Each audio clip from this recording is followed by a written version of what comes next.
परम शांति। मन चंचल क्यों होता है? मन को हलचल में कौन लाता है?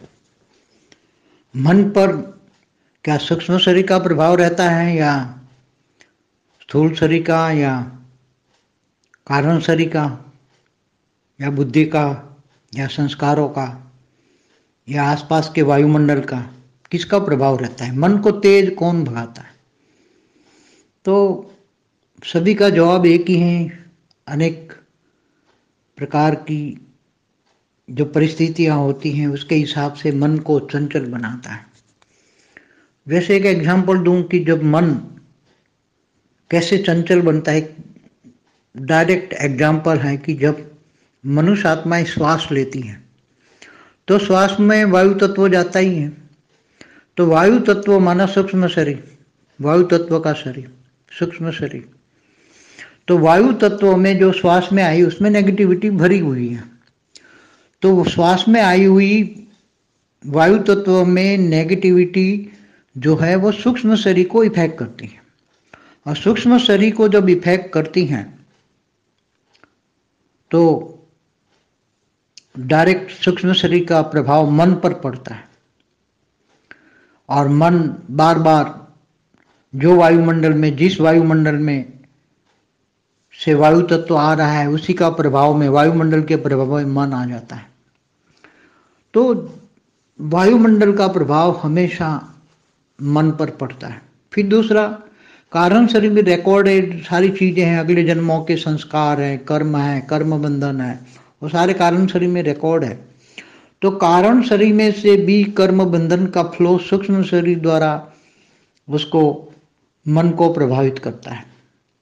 इसलिए सामने वाली कोई आत्मा ऐसी आ जाती हैं कि कभी कभी अच्छी लगती हैं, कभी कभी बुरी लगती, भले तुम जानते ना हो। जैसे ट्रेन में सफर कर रहे हो, सामने सीट पर 3 बैठे हैं, तो 3 को बार बार देखते हो, एक को देख के प्यार आता है, एक दो दूसरे को देख के नफरत आती है, तीसरे को देखकर कोई इफेक्ट नहीं होती। तो जरूर इन आत्माओं से भली इस जन्म में नहीं है बंधन, मगर अगले जन्मों में बंधन है, नफरत आती है तो जरूर कोई कर्म बंधन नेगेटिव है, प्यार आता है तो जरूर कोई कर्म बंधन पॉजिटिव है।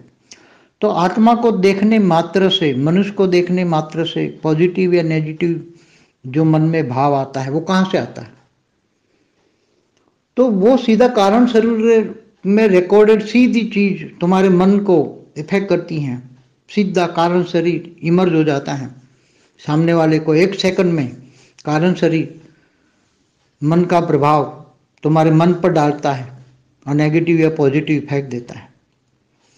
तो ऐसी तरह वायुमंडल हमेशा, हर प्रकार कहते हैं वायुमंडल, वायुमंडल, अच्छी से अच्छी आत्मा भी वायुमंडल में नेगेटिव बन जाती हैं। इसलिए वायुमंडल को बदलना पड़ेगा, पूरी वायुमंडल बदलो। वायुमंडल में प्रभाव में नहीं आना है तो आत्मस्वरूप में रहो, हर पल परमात्मा की याद में रहो, बेहद के बाप की याद में रहो। जिससे प्राप्त होना है, क्या होना है? बेहद की प्राप्ति होनी है, वो भी बेहद की अविनाशी प्राप्ति होनी है। उनको हर पल याद किया करो, नहीं तो जिसको तुम याद करोगे उसका कचरा तुम्हारे अंदर आ जाएगा। विकारी आत्मा है, तुम्हें पता नहीं है, तो जन्मों जन्म की विकारी आत्मा है, उसके कारण शरीर में कचरा भरा हुआ है। तुम उसको याद करोगे तो तुम्हारे अंदर कचरा आ जाएगा। ये तो गीता में कहा है, तुम जिसको याद करोगे उसी को पाओगे। पाओगे माना तो उसके पास जो होगा वो तुम्हें मिल जाएगा। इसलिए किसी भी देहधारी को, किसी भी आकारी आत्माओं को, किसी भी देवी देवता की भी पूजा नहीं करना है, क्योंकि देवी देवता भी मनुष्य साकारी और आकारी बन गए, ये भी नेगेटिव है। जिसकी तुम पूजा करते हो, गुरु गोसाइयों की जो पूजा करते हैं, गुरु गोसाइयों के पास भी तो कुछ नहीं है, कोई ज्ञान भी नहीं है, कुछ भी नहीं है कि आत्मा परमात्मा, आत्मा ज्ञान भी दे, आत्मस्वरूप की अनुभूति का तुम्हें महत्व समझाए कि आत्मस्वरूप और परमात्मा क्या है। तो जैसे प्रभाव में कर्म बंधन में आता है, तो शिव निराकार परब्रह्म परमेश्वर भी कर्म बंधन से छूटा नहीं रह सकता।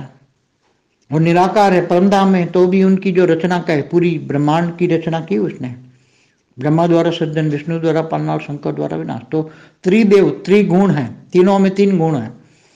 वो गुणातीत है, शिव निराकार परब्रह्म परमेश्वर गुणातीत है, तो भी उसको, उसकी रचना की इफेक्ट परमधाम में बैठे हुए भी उस तक पहुंचती है। क्योंकि वो हर कोई आत्मा को, आत्मा हो या परमात्मा हो, हर कोई रचना को इफेक्ट, रचना की इफेक्ट परमात्मा तक पहुंचती है। इसलिए वो भी कर्म बंधन आत्मा है, उसकी पावर धीरे धीरे खत्म हो जाती है और वो भी सूर्य में प्रवेश करके पूरे ब्रह्मांड को खत्म कर देता है। तो महाशिव भी प्रतिपल अनंत आनंद ब्रह्मांड बनते हैं बिगड़ते। इसका मतलब क्या है? वो भी एक वायुमंडल का प्रभाव है, नेगेटिव वायुमंडल प्रभावित होता है। और वायु तत्व, केवल वायु तत्व नहीं, आकाश तत्व भी प्रभावित होता है।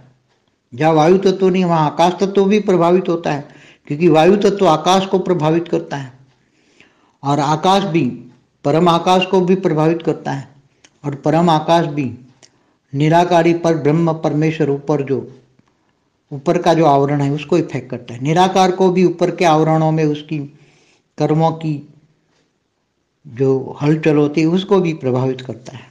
उसकी रचना के, समझो कि पूरे ब्रह्मांड की में जो हलचल हो रही है जाके अंत में तो सभी को भी इफेक्ट करेगी। गीता में कहा है सर्वदेव से नमस्कारम केशवम प्रतिगच्छति। तो तुम सभी देवताओं को भी नमस्कार करते हो तो अंत में भी देवताओं के थ्रू भी केशवम माना ऊंच ते ऊंच उसको भी प्रभावित करता है, अल्टीमेट को भी प्रभावित करता है। इसलिए तो अल्टीमेट को ऑब्जर्वेशन करने के लिए आना पड़ता है कि ये ब्लैक डॉट्स कहाँ से आया, नेगेटिविटी कहाँ से आई। उसका ऑब्जर्वेशन करने के लिए इतना बड़ा अल्टीमेट ऑलमाइटी क्यों आएगा? वो भी गुप्त वेश में, इसलिए गुप्त वेश में आया ताकि उसको कोई जान न सके, वो अपना काम करे, ज्ञान को इमर्ज करके हर चीज से, हर एंगल से ज्ञान को सोचे समझे और ये ज्ञान 108 को 1008 को दें, बेहद की आत्माओं को दे और बेहद की आत्माओं द्वारा स्व परिवर्तन से विश्व परिवर्तन कराए। तो थियरी ऑफ कर्म, सूक्ष्म आत्मा हो चाहे निराकारी आत्मा हो, चाहे शिव परमात्मा निराकार हो, महाशिव हो, परम महाशिव हो, वहां तक भी जाता है। मगर जहाँ बहुत एक बाउंड्री हो जाती है, जब बहुत हाई क्वालिटी परम लाइट होती है, वहाँ ये नेगेटिविटी वहाँ नहीं जा सकती। जैसे ये मल्टीपल नेगेटिव है तो दूसरे इसकी इफेक्ट ये मल्टीवर्स तक रहेगी, दूसरे मल्टीवर्स तक नहीं जाएगी। क्योंकि जैसे ग्रेट मल्टीवर्स है उसमें अनंत अनंत मल्टीवर्स हैं, तो एक ही मल्टीवर्स गिरा है, दूसरे मल्टीवर्स नहीं गिरे हैं, वो भी अच्छी क्वालिटी में है। मतलब 2.5-3 कला की परम लाइट की क्वालिटी का वायुमंडल है, वहाँ नेगेटिव वायुमंडल नहीं है, नेगेटिव वायु नहीं है। इसलिए वायुमंडल को ही बदलना पड़ता है और वो भी आत्मस्वरूप में रहकर। आत्मस्वरूप की जो अनुभूति इतनी है, जब आत्मस्वरूप की अनुभूति इतनी पावरफुल होती है, केवल आत्मस्वरूप में इमर्ज होने से, केवल मैं आत्मा हूं, तो आत्मा को इमर्ज करने से आत्मा की पावर इतनी इमर्ज हो जाती है कि फिर मन कहीं भी नहीं लगता और ओरा इतना पावरफुल बन जाता है। तो ओरे के अंदर नेगेटिविटी किसी की नहीं आती। इसलिए मन को चंचल नहीं बना सकते। मन को चंचल बनाने के, रोकने के लिए आत्मस्वरूप की स्टेज ही मन को चंचल बनने से रोकती है। इसलिए अल्टीमेट तो ज्ञान आत्मस्वरूप में, प्रैक्टिकल में आत्मस्वरूप में स्थित होकर परम शांति के वायुमंडल देना है। और परम शांति का वायुमंडल, चारों ओर वायुमंडल फैला के सबको अनुभूति कराएंगे। तो आत्मस्वरूप की अनुभूति, आज तक आत्मा का ज्ञान तो परमात्मा ने गीता में दिया हुआ है, तू देह और देह के सारे शब्द भूलकर आत्मस्वरूप बन, मुझ परमात्मा को याद कर। वो तो गीता में आज से 5000 साल पहले भी दिया हुआ है, मगर ये आपको ढूंढने से भी गीता में नहीं मिलेगा। अनेक प्रकार की गीताएं मनुष्यों ने 5000 साल में एडिशन ऑल्ट्रेशन कर दी। जिनको जो समझ में आया उन्होंने उसका अर्थ का अनर्थ हो गया। सभी शास्त्रों में भी यही हुआ, शास्त्रों में भी एडिशन ऑल्ट्रेशन हो रहा। इसलिए कहने का मतलब है कि वायुमंडल मन को प्रभावित, वायुमंडल डायरेक्ट इफेक्ट से करता है, क्योंकि वायुमंडल वायु तत्व को इफेक्ट करके सूक्ष्म शरीर को इफेक्ट करता है और सूक्ष्म शरीर तुरंत मन को इफेक्ट करता है और सूक्ष्म शरीर कारण शरीर को भी प्रभावित करता है। क्योंकि देखो, परम लाइट से परम महातत्व बनता है, परम महातत्व से परम आकाश बनता है। तो कहने का मतलब परम आकाश से परम वायु से परम अग्नि निकलता है। तो वायु भी आकाश तत्व से निकलता है, तो वायु तत्व भी आकाश तत्व को इफेक्ट करता है। इसलिए पूरा आकाश तत्व पूरे ब्रह्मांड का आकाश तत्व भी इफेक्ट में आ जाता है, और धीरे धीरे आकाश तत्व इफेक्ट आने से ब्रह्मांड का क्रिएटर को भी इफेक्ट होता है। आकाश तत्व भी महातत्व को इफेक्ट करता है, और महातत्व फिर धीरे धीरे करके निराकार को, परम लाइट को इफेक्ट करता है। परम लाइट धीरे धीरे खत्म हो जाती है, तब परमात्मा भी पूरे ब्रह्मांड को वाइंड अप करने के लिए मजबूर हो जाता है। उसको पता लग जाता है कि अब मैं वाइंड अप कर दूं, नहीं तो फिर आउट ऑफ सब कंट्रोल हो जाएगा।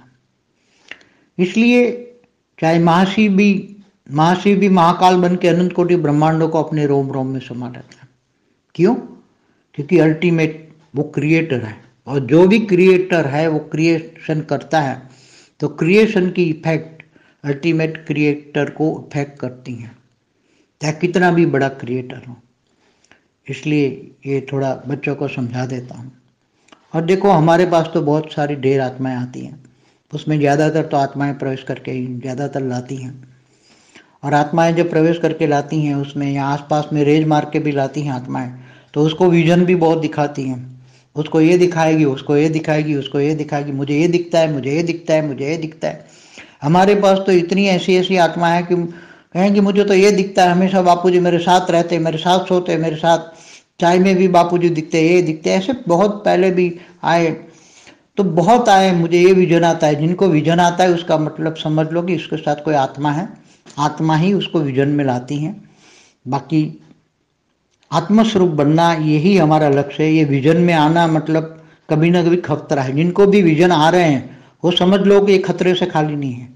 जो विजन कराने वाली आत्मा उससे दूर भाग जाएगी तो वो भी ज्ञान से भाग जाएगा।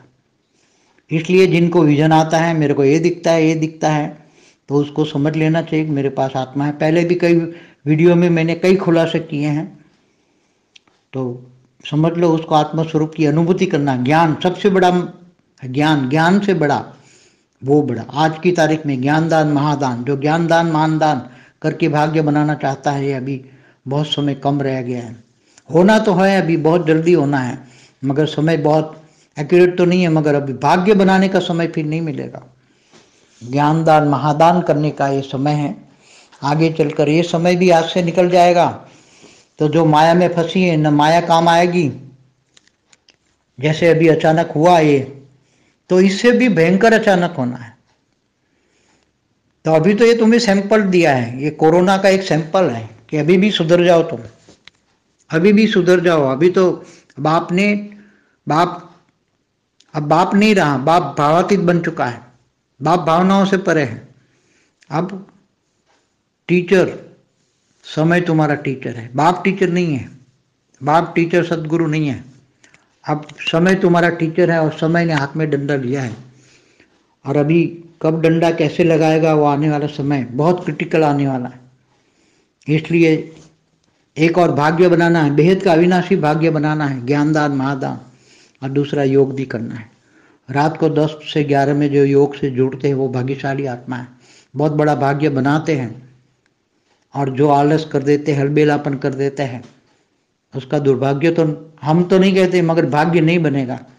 और जब भाग्य नहीं बनेगा, अंतिम समय में जब रिजल्ट आउट होगा, तब देखेगा मैं अलबेलापन रहा, आलस किया, और मुझे जो डायरेक्शन मिला था 10 से 11 कमाने का, संगठन की शक्ति मजबूत करने का, संगठन की शक्ति मजबूत करने का भी एक जो भाग्य बनाने का एक तरीका है। तो जो अभी भी भाग्य नहीं बना रहे, वो भी जब अपने दुर्भाग्य से जब रोएंगे, अंत में पश्चाताप के आंसू रहेंगे। ये आने वाला समय बताएगा। अभी तो समय कुछ भी नहीं है। अभी तो समय ने टीचर बन के हाथ में डंडा लिया है। समझ जो जब डंडा लगेगा तब क्या हाल होगा, तब फिर कोई बचाने वाला नहीं होगा, भाग्य बनाने वाला नहीं होगा। अभी जो माया में लोग फंस रहे हैं, ज्ञानी तो होकर माया में फंसते जाते हैं। कई पुराने ज्ञानी भी मैं माया में फंसू ना फंसू सोच रहे हैं। वो ऐसी तरह माया पकड़ लेगी, ऐसी तरह माया पकड़ लेगी, मुंह काला कर देगी, फिर अंत में किसी को मुंह दिखाने लायक नहीं रहेंगे। अंत में जब रिजल्ट आएगा तब खून के आंसू रहेंगे। ये समय आने वाला है, चेतावनी दे रहा हूं मैं आपको, सभी को चेतावनी दे रहा हूं।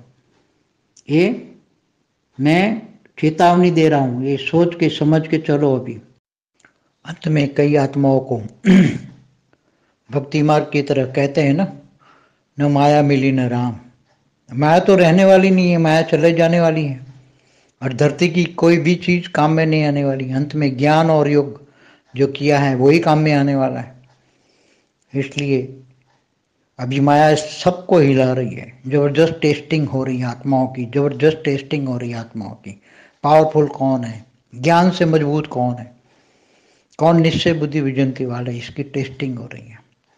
इसलिए मजबूत बनो, आगे बढ़ो, बेहद का अविनाशी भाग्य बनाओ। परम शांति।